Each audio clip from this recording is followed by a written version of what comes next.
English premier league football ইপিএলে গতরাতে ব্রাইটনের মুখোমুখি হয়েছিল ফুলহ্যাম।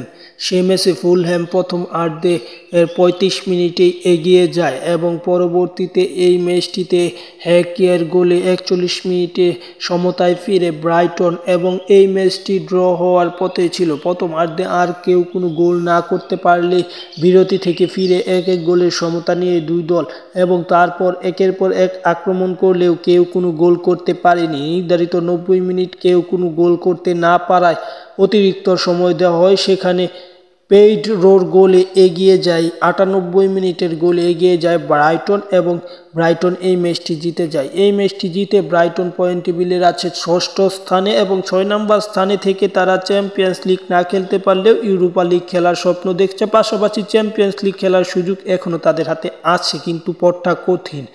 অপরদিকে যদি আমরা ফুলহ্যামের কথা বলি, তারা আছে পয়েন্ট টেবিলের ১০ নম্বরে। তারা চ্যাম্পিয়ন্স লিগ থেকে ছিটকে গেছে, ইউরোপা লিগ খেলার সুযোগ রয়েছে তাদের।